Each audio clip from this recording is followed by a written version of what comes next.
Hey everybody, what's up? This is Sweezy's World. Hey, it could be your world. Thanks for stopping by, man. I do appreciate it. I hope everybody's having a pretty good day. Hope everybody's had a pretty good week so far. I've been trying to enjoy it. I hope you are.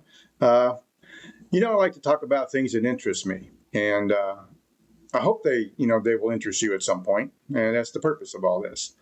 And of course, we all know that I do like to read a Bible verse or a little saying at the beginning of my short little videos. I hope to entertain you just a little bit.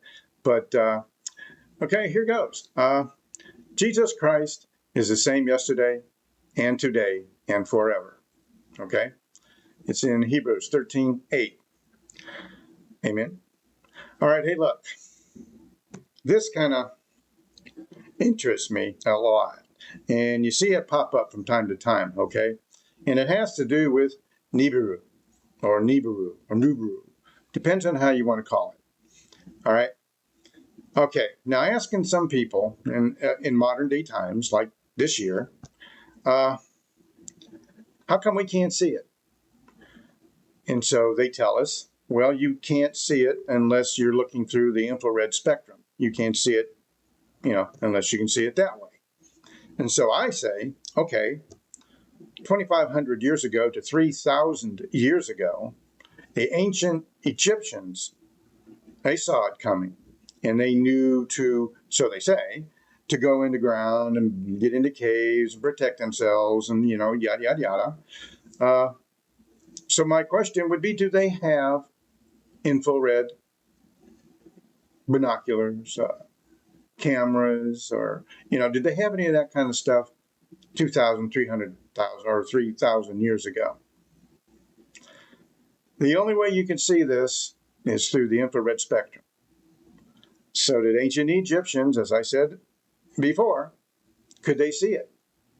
Could they see it coming in order to know, hey, maybe we should go underground? Now, no, of course not. They didn't. And nor did they see anything of the sort. And neither can anyone today see anything of the sort. Now, it's my own opinion. Don't have to be your opinion. You may believe in this Planet X theory, or you may believe in that Planet X theory. I, for one, choose no. I don't believe it exists. There's been some so-called, Zechariah Sitchin found some stuff that somehow was put together to say that Nibiru, Planet 10, whatever, Planet X, it existed. Okay? I don't think so. He was known in his day for being a jolly joker, so to speak. Good old Zechariah. He wasn't the most truthfulest person out there. Supposed to be some kind of soothsayer. Found some kind of all special stuff about the Anunnaki, right? A lot of people believe in the Anunnaki. They say it's written down over all these, scrolls and stuff and carved in rock and stuff over the centuries. Was it? I don't know. A lot of stuff, especially today, with artificial intelligence, there's no way on earth you can possibly go, there it is, because it's not there. They can make things look so doggone real these days. And they could have made things look pretty doggone real for the last 20-some years. Now, in the unlikelihood of this thing did exist, 22 years ago to be exact, it was 6 months away from coming across the Earth's plane.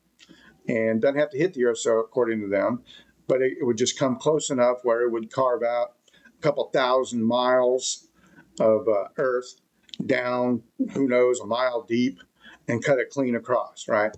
And just destroy everything in its path and move on about its business. There's no proof anywhere that that has ever happened at any given time, at any point in the history of this planet. So I ask you, how did the ancient people know that this planet was coming? Because it wasn't coming. They didn't know. These people were superstitious. They went underground for all kinds of reasons. They made underground cities for all kinds of reasons. Why this stuff keeps popping up and why just like the flat Earth, right? Some people still believe that the Earth is flat. Just saying. So what do you think? Are you one of those who are all full in Planet X and it's coming sooner rather than later? Like I said, technically this thing should have been here 10, 12 years ago. Should have already been here and gone, according to the people of the time in the 80s and the 70s and saying, oh, it's coming, it's here, it's there. But you can't see it without infrared spectrum glasses or stuff, telescopes. You can't see it. So, like I said, it still begs the question, how could ancient Egyptians, Mayas, Toltecs, whatever, how did they see it? Because they didn't see it. All right, that's just me talking to you. I hope you find that a little bit interesting. There's all kinds of stuff out there you can look at. You can either believe it or not believe it. I choose not to believe it because there's just no absolute shred of evidence anywhere. I mean, nowhere, other than a bunch of stuff that was carved in rocks from people who were big time into superstition. Just saying. We had gods back then for rain, for the grass, for the crops, for the corn, for the sky, for the moon, for the sun, for you taking a dump out in the backyard if you didn't do it big enough. They have a god for that too. So, just saying. Just saying. So, I kind of like to hear from you. Do you think that it actually does exist, really? I mean, do you really do? And give me a for instance of why you maybe think that it might exist if you're one of those who do believe Planet X exists. And don't give me some reason about, well, it was written in stone back in the Sumerian stones. Just saying. These people were completely into, like I said, gods for every single thing that's out there. Every mood that you had, there was a god that you could pray to, So I'm just saying. So just use your noodle, okay? And have a good day. Okay, I really mean it. Have a great day. I'm glad you came by. Appreciate you taking a few minutes out of your day to listen to me kind of rate on about this because Planet X. Okay. All right, then. Hey, look, until next time, there's nothing but love for you. Thumbs up, all that good stuff. I appreciate it. And we'll talk to you later.